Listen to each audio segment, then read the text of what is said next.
Hello, everybody. I hope you're doing really well today. My name is Michelle Legaly. I am the creator of the Empaths and Sensitives Facebook group. I am the creator of the Inner Work Life Coaching Certification Program, and I'm the creator of a few other things. I'm the creator of 3 humans called Emily, Stephanie, and Olivia. And I know you're the creator of a lot of things too. That's why we're here on this earth. We're creating lots of things. And I want it to be a joy for all of us. If you are here with me live, say hello in the chat. I would love to say hi back to you. Today is all about managing other people's thoughts and emotions. And I'm probably going to go off the rails because I already started off the rails being silly. So hopefully you can handle that today. Okay, managing other people's thoughts and emotions. Okay, me being a stinker, I come on and I want to go like this. We don't. The more we try to manage other people's thoughts, feelings, and emotions, the more drained, exhausted, and sad we will get. I'm going to say it again, maybe. The more we try to manage other people's thoughts, feelings, and emotions, the more it takes away from our true self. And I know I can say that till I'm blue in the face. So I want to go through a few things with you, and at least I feel like understanding, letting people's thoughts, feelings, and emotions go is like there's a process to it, and everyone's at their own stage. And it seems like the older we get, the closer you get to the freedom of loving people, no matter what they're thinking or feeling. I feel like that's where I'm at right now. And there's probably more stages I'm going to get to that I don't know yet. But so wherever you are in your path, I want to give you one strategy today, one technique that I think is so helpful, no matter what stage you're at of managing other people's thoughts or letting people's thoughts go. Are you cool with that? Susan, good to see you. Okay, so let me go through 2 things and then I want to go through the strategy. Okay, why are some people more driven to try to manage other people's thoughts and feelings and emotions? Why is it? There's a lot of reasons. They want to be liked. They want to be accepted into their tribe. They want to please, whatever, all those reasons. But here's 2 that I thought of today. We are sensitive souls. We pick up on the thoughts, feelings, and emotions of others. It's just an ability we have.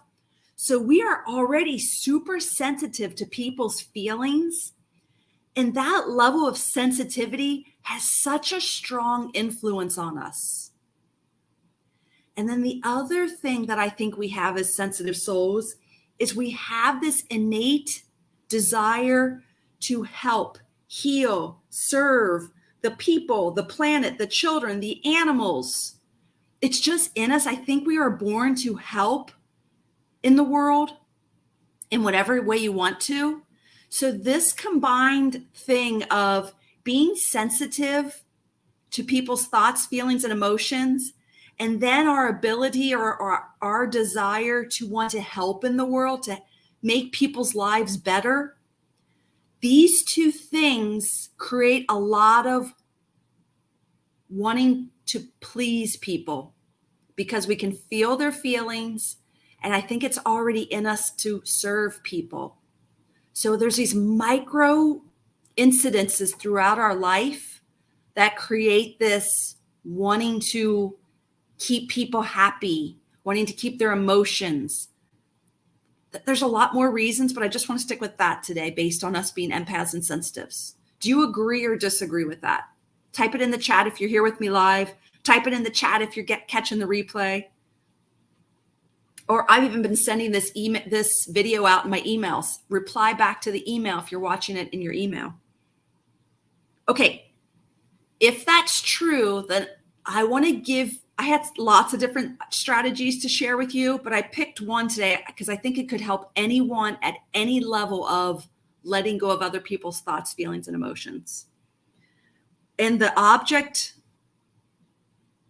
why do we want to let go of other people's thoughts, feelings, and emotions? For me, the reason I want to do it, for 2 reasons. It creates more freedom for me. Like a lot of bandwidth, I get a lot of my bandwidth back when I just let people think and feel whatever they want. What's the other reason? I have access to my true self.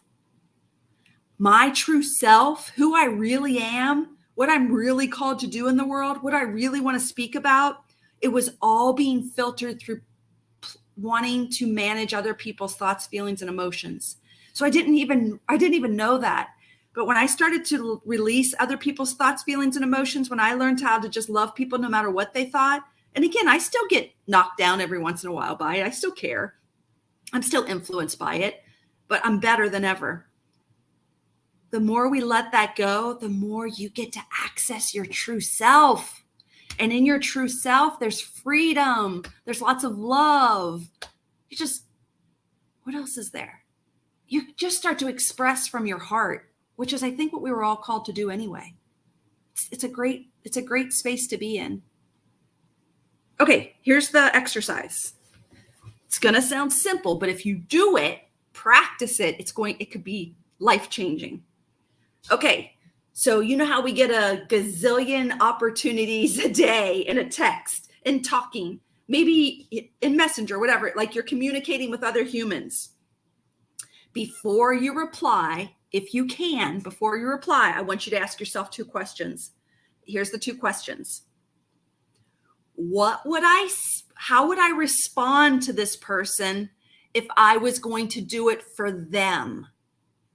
What would I respond to this person if I was going to respond in a way for them, like to keep them happy with me, happy with life, happy with something? What would I do to respond with their benefit in mind? Think about your answer. That's probably the one we usually default to.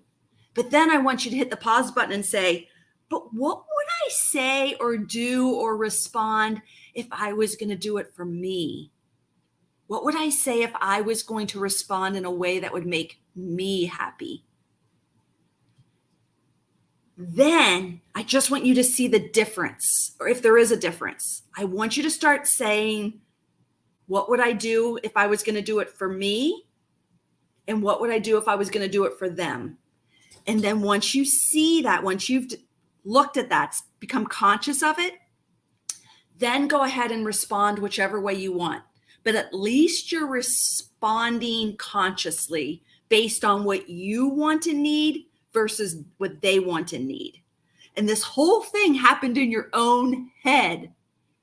And it's so cool. I've been using this exercise a lot with a private client, and I'm seeing her come to our coaching calls, and I can see her, more of her now. And she's even using the language. She's saying things like, you know what, I thought about it. And I thought, well, if I was going to do this for me, I would do this. And if I was going to do it for them, I would do that. She's just becoming so aware of how she's operating and that she has a choice. And there's probably more choices. I just don't have them available right now. But let's start with these 2 choices. So whether you're talking with someone, let's say you're even in a conversation in real time, you're probably just going to default to however you default to, and there's nothing wrong with that. But when you get home and you get to be by yourself, please get your notebook out and kind of reflect back on that conversation and go, wait, if I was doing that for me, what would benefit me? What would make me happy? What I really wanted to say? What would I have done? And give yourself the chance to write it down, even though maybe you didn't do it in the moment. Start practicing, because that's a way for us to tap into our true selves. Like, at least give it a voice, give that part of you a voice somewhere. It will change your life. I promise. Okay, let me know what you think of this if you practice it. Either let me know in our Facebook group, send me an email. You can send me a comment on Messenger. I will try to respond. I would love to know how you're doing. And you know what? Here's what we'll do for sure. I'm going to come back next week with the same topic. Please give me some feedback so I can come back next week and share that feedback. So either share it in this video, message me, email me, in any way you want. I'd love to know some feedback. Okay, everybody, have a great week. I will see you next week.